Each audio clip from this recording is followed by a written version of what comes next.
Forever and always, I'm always here. Hi everyone, and welcome back to another episode of Forever and Always, a podcast about Baywatch by a Baywatch fan for Baywatch fans all around the world.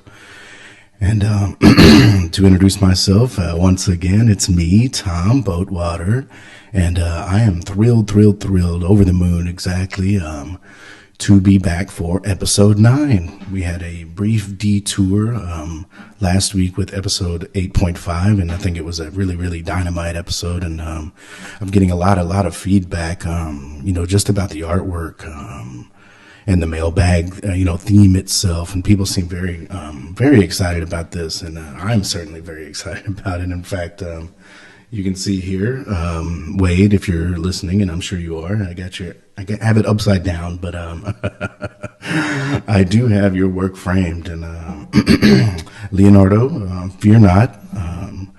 Yours is being framed as well. I'm having that a little bit more professionally done than this one, for reasons that I think, are pretty obvious. I don't have a lot of housekeeping to get to today. We have a very full slate on the program, but I do, just briefly want to touch on, you're probably saying to yourself, Tom, where's the hat? And yes, I know that is probably a shock to many of you, but on the way back from the interrogation, it was more of just a casual interview, I guess I would call it, with the FBI and the Department of Treasury, which the details of that I really I was told explicitly not to get into on the show today. Definitely hoping that's something we can all share and have a laugh about. Maybe once the trials and court cases and subpoenas and things of this nature have been sorted out, and we'll definitely dive into that, because I think there's some really interesting things to talk about. Pardon me. But yes, I'm sure you're wondering, Tom, where's your hat? You love that hat, and we love the hat. And as I was traveling back from the the federal building, I was at a bus stop, and as you know, those of you who are in the Decatur area, DW, I know you're probably in your yellow rain slicker right now. It's been quite blustery and windy and rainy, and in my haste, I didn't bring an umbrella, and needless to say, the hat got completely drenched. And as I was waiting on the bus to come back and do my duties here at the church, obviously, the wind just flat out just blew the hat right off of my head. And it landed into a large puddle, which I hope is just water, but we'll see. The results of that are to be determined. So I ran and I grabbed the hat and I picked it up and I put it under my coat, and I said, "Oh, we got to get this. We got to get this sorted out. Obviously, And so I eschewed the bus, and I said, "There's no time to wait on something like this." And so I ran, and I went. And now again, if you are in the Decatur area, this is a place I'm going to highly recommend. This is Haley's Dry Cleaning and Alteration Store. And I ran in there, and I burst through the door in a cloud of rain, and I said, "I need to talk to Haley. Where's Haley? I need to talk to the expert on this." And so she came back from the back, and I said, and I displayed the hat, and I said, "Haley, please tell me you can, you can clean this and get it, back to its original vibrant red form." And, I started getting into where I found it, at the, at the flea market, and, how important it is to the podcast, and how important it is to Baywatch, the lore of the show. It's kind of intertwined itself in as part of the lore. And, after about 15 minutes of me explaining, she said, okay, please just stop talking. And she says, "Yeah, I'll wash it, whatever," essentially. And so I'm hoping to hear back on that in a few days. And again, if you need any any alterations or shoe repair or dry cleaning, obviously, or anything of this nature, I really, really highly recommend you get on down to, Haley's Dry Cleaning and Operations. It's really a dynamite organization, and I really could not recommend it more. So there's the story of the hat, and I think we're all crossing our fingers on that one. So fear not. I think we're definitely in good hands. So pardon me. And beyond the FBI, pseudo investigations, not pseudo, beyond the realm of the FBI investigation, interrogation, conversation, not really much has been going on. I've been carrying on with my duties here, and I think, on that note, I think we are very, very close to being able to pass that old Boatwater white glove test up here. It's been a long struggle to get there, and we're not there yet, but we're getting close. So, I want to really, really, really get back on track and dig right back into that pilot. And I think no time like the present, as they say. So I'm just going to dive right in. And I believe we left off around the 10-minute mark. I'll have to double check on that, and maybe check your records on that as well. But we are at Panic at the Pier. And this is, again, a really emotional and really dynamite episode. And I believe we last left off where, the scene where, after a very, very cool and very hip, hand clapping again. I don't want to, get back into that too much. I've been working on it, but we're definitely not there yet. We are left with Hobie and, Mitch's ex-wife, leaving the parking lot. Hobie runs down and gets in the car, and, Mitch's ex-wife stares up, and they're both staring up at Mitch, and Mitch is staring back down, wistfully, and, it does bring to mind that many, many goodbyes are, can be sad. It's just a fact of life.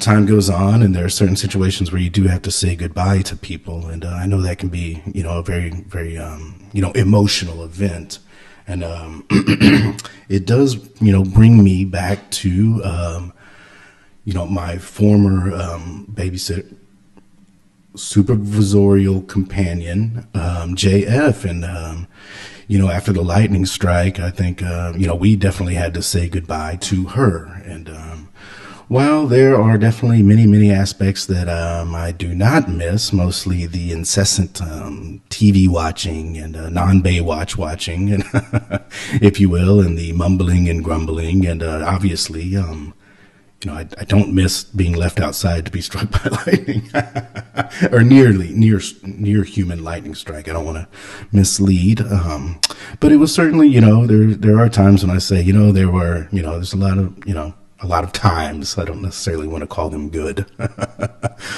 But as in life, and as in Baywatch, obviously, sometimes these moments definitely can be bittersweet. And I think it's important to keep in mind, in these situations you come to, and even with the congregation at the church, following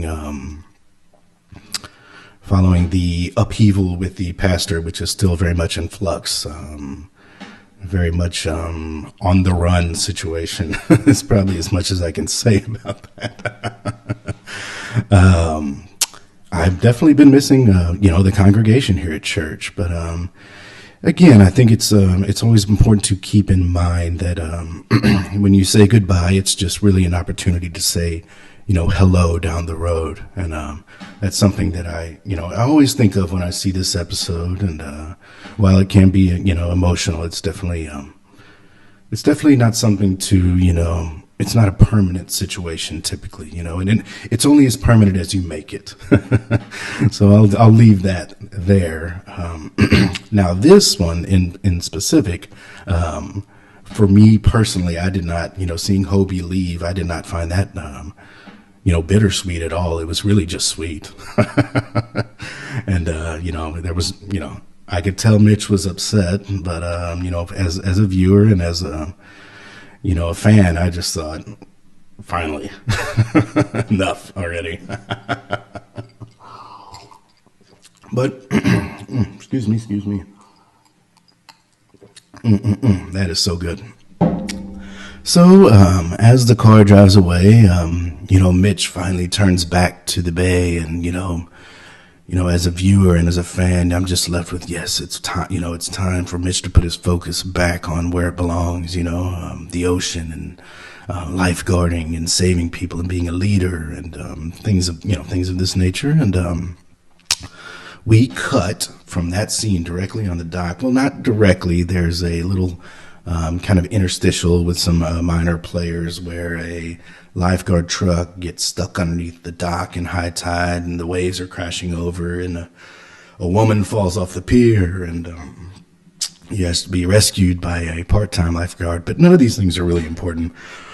And we just, there's with so much information to pack in, we don't really have time to cover some of these more minor storylines of people, being rescued by non-Mitch entities and things like this. So, maybe on some bonus episodes or something like that, we'll maybe cover some of these, again, like your Billy Warlocks and people like that, and, Erica Aliniacs. And we only have so much time in a day. And I do have something quite special cooking up for the 10th episode, but we'll talk about that later. So after, you get through some of these minor storylines, we are cut directly into the locker room, and you hear there's a little shift in the tone of the music. It's more of a bow, bow, bow, bow, bow, bow, a little light comedic, bass line and tones like this. And you see, and the camera pans up from the floor, and you see these really, very professional, black shoes and khaki pants, which I love. And then as you're fading up, you say to yourself, I know this is Mitch. You can tell just by the stature. And, we go all the way up, and Mitch is not in his lifeguard clothes. He's in this very formal uniform, and you're wondering, wait a minute, what is going on here? And we are essentially being shown that Mitch has gained a very large promotion, within the greater lifeguard hierarchy, I guess you could say. And he is no longer, on the bottom, out on the pier, and which was very, distressing for me, even watching the first time. And you can tell, in fact, that it is distressing for Mitch, as he feels like a real fish out of water in these clothes, And the guys, one of the guys in the locker room is saying, what's with the shoes, Mitch, oh, look at Mitch, and you can tell, again, he's very uncomfortable in this situation. Mitch is a man of action, and it appears, well, let me not get ahead of myself. And then we are cut into the kind of common area, I guess. And Mitch gives a very, very rousing speech, and he's introduced by a very older lifeguard, which I thought was, this guy has to be in his 60s or maybe even 70s, and very diminutive. And I thought to myself, this guy must be one heck of a swimmer to still be, involved in these life-saving missions, these very terrifying and scary missions. He must be a heck of a swimmer at his age. So I'm sure we'll learn more about him.